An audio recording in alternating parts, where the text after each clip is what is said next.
বন্ধুরা, তনুশ্রী রান্নাঘরে আপনাদের সকলকে স্বাগত জানাই। আশা করছি আপনারা সকলে ভালো আছেন, সুস্থ আছেন। আমি তনুশ্রী, আপনারা দেখছেন তনুশ্রী রান্নাঘর। আজকে আমি আপনাদের সাথে শেয়ার করব রুই মাছের কালিয়া রেসিপি। একদম অনুষ্ঠান বাড়ির মতোই কিন্তু আজকে আমি আপনাদেরকে বানিয়ে দেখাবো। অনেকে বলেন যে অনুষ্ঠান বাড়িতে যেমন আমরা গিয়ে খেয়ে থাকি, বাড়িতে বানালে কিন্তু সেরকম স্বাদ আসে না। কিন্তু আজকে আমি যেভাবে আপনাদেরকে দেখিয়ে দেব এই রুই মাছের কালিয়া রেসিপিটি, এইভাবে যদি আপনারা বানান তাহলে কিন্তু একদম অনুষ্ঠান বাড়ির মতোই কিন্তু স্বাদ হবে। হুবহু একদম অনুষ্ঠান বাড়িতে যেমন আমরা গিয়ে খেয়ে থাকি রুই মাছের কালিয়া, কিন্তু সেরকমই খেতে হবে, এতটাই টেস্টি হয়। আপনারা প্রথম থেকে ভিডিওটি শেষ পর্যন্ত দেখবেন, তাহলে কিন্তু বুঝতে পারবেন যে এটা রান্না করা কত সহজ বাড়িতে, আর খেতে কিন্তু অসম্ভব টেস্টি হয়। মানে কি বলবো, একদম পুরো এরকমভাবে যদি বানান একটুও কিন্তু আপনারা নিরাশ হবেন না, বলতে পারি আপনাদেরকে। মানে এতটাই ভালো হয় খেতে, আর ভাতের সাথে এটা জাস্ট জমে যাবে। তো তাহলে আর দেরি না করে ঝটপট শুরু করে দেব আজকের রেসিপি রুই মাছের কালিয়া। বন্ধুরা, রুই মাছের কালিয়া বানানোর জন্য আমি এখানে দেখুন 3 পিস রুই মাছ নিয়ে নিয়েছি। আর পিসগুলো দেখুন কত সুন্দর। আর আমি কিন্তু এখানে গাদার পিস নিয়েছি, আপনারা চাইলে গাদা পেটি দুরকম মিশিয়েই কিন্তু নিতে পারেন। তো দেখুন আমি মাছগুলো কিন্তু আগে থাকতেই লবণ মাখিয়ে রেখে দিয়েছিলাম। এবার এতে আমি হলুদ মাখিয়ে নেব। অবশ্যই কিন্তু লবণ মাখিয়ে কিছুক্ষণ মাছটা রেখে দেবেন ধোবার পরে, কারণ একটু রেখে দিলে কি হবে, লবণটা মাছের মধ্যে খুব ভালোভাবে ঢুকে যাবে, এতে মাছের স্বাদটা কিন্তু ভালো হবে। সাথে সাথেই একদম লবণ মাখিয়ে কখনোই ভাজবেন না, তাহলে কিন্তু মাছের মধ্যে লবণটা ঢুকবে না, এতে কিন্তু মাছের স্বাদটাও একদমই ভালো আসবে না। তো এবার আমি এখানে হলুদ দিয়ে দিচ্ছি। হলুদ দিয়ে এবার ভালো করে মাছের গায়ে আমি হলুদটা লাগিয়ে নেব। দু পিঠটাই আমি ভালো করে হলুদটা লাগিয়ে নিচ্ছি এইভাবে।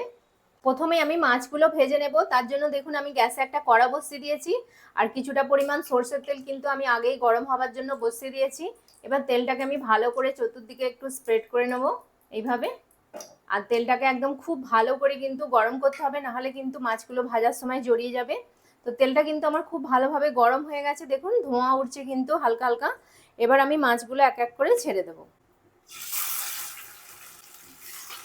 মাছগুলোকে আমি ছেড়ে দিলাম। বন্ধুরা দেখুন আমি সব মাছগুলো দিয়ে দিয়েছি। এবার মাছগুলো দিয়ে আমি গ্যাসের ফ্লেমটা মিডিয়ামে রাখবো, রেখে মাছগুলোকে এপিট ওপিট দুপিট ভালো করে ভেজে নিতে হবে। তবে খুব কিন্তু মাছ কড়া করে আমি ভাজবো না। তো এবার আমি মাছগুলো এক পিট হয়ে গেলে তারপর আমি ফিরে আসছি। বন্ধুরা এবার আমি মাছগুলো উল্টে দেব। দেখুন এক পিঠটা কিন্তু খুব সুন্দর ভাজা হয়ে গেছে।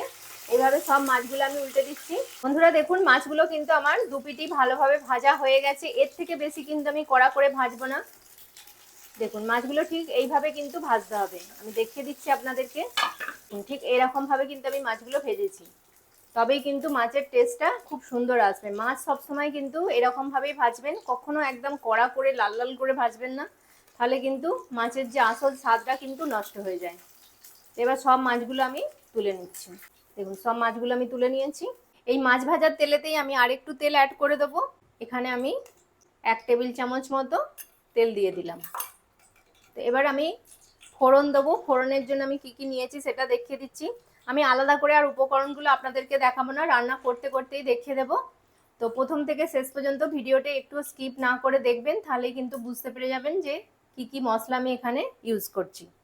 তো আমি ফোড়নের জন্য দেখুন এখানে নিয়েছি লবঙ্গ, দারচিনি আর এলাচ। এলাচটাকে আমি ফাটিয়ে নিয়েছি। এবার দিয়ে দেব, সাথে দিয়ে দেবো একটা শুকনো লঙ্কা আর একটা তেজপাতা। ফোড়নটা কয়েক সেকেন্ড একটু ভাজা ভাজা হয়ে গেলেই আমি দিয়ে দেব পেঁয়াজ কুচি। ফোড়নটা ভাজা হয়ে গেছে, আমি এবার পেঁয়াজ কুচিটা দিয়ে দিচ্ছি। একটা পেঁয়াজ আমি এখানে কুচি করে নিয়েছি একদম ঝিরিঝিরি করে। এবার পেঁয়াজটা দিয়ে একটু ভেজে নেব লাল লাল করে। পেঁয়াজটা যাতে তাড়াতাড়ি ভাজা হয়ে যায় এবং নরম হয়ে যায়, সেই জন্য আমি এখানেই লবণটা অ্যাড করে দিচ্ছি স্বাদ অনুযায়ী। লবণটা দিয়ে এবার ভালো করে আরেকবার পেঁয়াজটাকে আমি মিশিয়ে নেব। লবণের সাথে একটু মিশিয়ে এবার ভেজে নেব পেঁয়াজটাকে। পেঁয়াজটা ভাজা হোক, তারপর আমি আবার ফিরে আসছি। পেঁয়াজটা দেখুন বন্ধুরা একদম লাল লাল করে ভাজা হয়ে গেছে। এবার এখানে পেঁয়াজ বাটা দিতে হবে।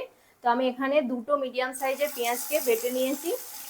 তো পেঁয়াজের পেস্টটা দিয়ে দিলাম, দিয়ে ভালো করে সব কিছুকে আবারও মিশিয়ে নিয়ে একটু ভালো করে ভাজতে হবে, যাতে পেঁয়াজের কাঁচা গন্ধটা চলে যায়। তো এইভাবে আমি একটু ভেজে নেব পেঁয়াজটা। পেঁয়াজটা ভাজা হয়ে গেছে, এবার আমি আদা রসুনের পেস্টটা দিয়ে দেবো। আমি এখানে আদা আর রসুন একসাথে পেস্ট করে নিয়েছি।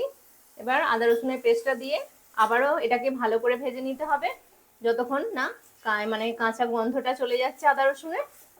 তো আমি ভালোভাবে এটাকে একটু ভেজে নেব। আদা রসুনটা দিয়ে কিন্তু খুব ভালোভাবে আমি ভেজে নিয়েছি। এবার দিয়ে দেব এখানে হলুদ গুঁড়ো। আমি এখানে 1/2 চামচ হলুদ গুঁড়ো দিয়ে দিলাম। তার সাথে দেব 1 চামচ লাল লঙ্কার গুঁড়ো।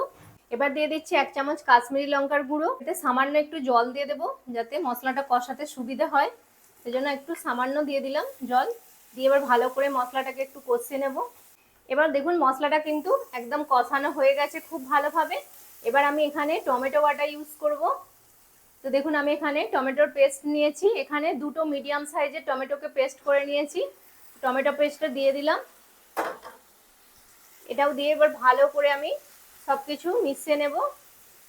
নিয়ে কিন্তু ভালোভাবে কষাতে হবে, যত ভালো কষানো হবে তত কিন্তু গ্রেভির স্বাদটা ভালো হবে। আমি এবার মশলাটা খুলে দেখাচ্ছি আপনাদেরকে। দেখুন মশলা থেকে কিন্তু আস্তে আস্তে তেল ছাড়তে শুরু করেছে। মশলাটা কিন্তু খুব সুন্দর ভালোভাবে কষানো হয়ে গেছে। এবার আমি এতে দিয়ে দেব ফেটানো টক দই।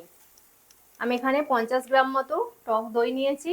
আর টক দইটাকে কিন্তু খুব ভালো করে ফেটিয়ে নিতে হবে। দেখুন এরকম একদম স্মুথ করে নিতে হবে ফেটিয়ে, যেন একটু দানা দানা মতো না থাকে। তো দইটা এবার দিয়ে দিচ্ছি। আর দইটা দেওয়ার সময় কিন্তু অবশ্যই খেয়াল রাখবেন গ্যাসের ফ্লেমটা যেন একদম লোতে থাকে, নাহলে কিন্তু অনেক সময় দই কেটে যায়। দইটা দিয়ে এবার ভালো করে আমি মিশিয়ে নেব। নিয়ে আবারও এটাকে ভালো করে কষাতে হবে। দেখুন দইটা দিয়ে কিন্তু আমার একদম মশলাটা কষানো হয়ে গেছে। মশলা থেকে কিন্তু তেলও ছাড়তে শুরু করে দিয়েছে। এবার আমি এখানে দিয়ে দেব হচ্ছে কাজু বাদামের পেস্ট। এই রুই মাছের কালিয়াটা কিন্তু একটু রিচ হয়, দেখবেন অনুষ্ঠান বাড়িতে যে আমরা মাছটা খাই সেটা কিন্তু মানে এত কিছু দেয়া থাকে বলে তবেই কিন্তু অতটা খেতে টেস্টি হয় আর একটু রিচ হয়। তো অবশ্যই এই জিনিসগুলো দেবেন, তবেই কিন্তু টেস্টটা আসবে একদম অনুষ্ঠান বাড়ির মতো। তো আবারও আমি কাজু বাদামটা দিয়ে একটু কষে নেব, সাথে একটু দিয়ে দেবো চিনি। যেহেতু এখানে টক দই ইউজ করেছি, টমেটো ইউজ করেছি, সেই জন্য এটা ব্যালেন্স করার জন্য স্বাদটা অল্প একটু চিনি দিয়ে দেবো। দেখুন আমি কিন্তু খুবই সামান্য নিয়েছি, 1/2 চামচের থেকেও কম। তো চিনিটা দিয়ে ভালো করে আবারও একটু মিশিয়ে নেব। তেলটা ছাড়লে তারপর আমি ফিরে আসছি।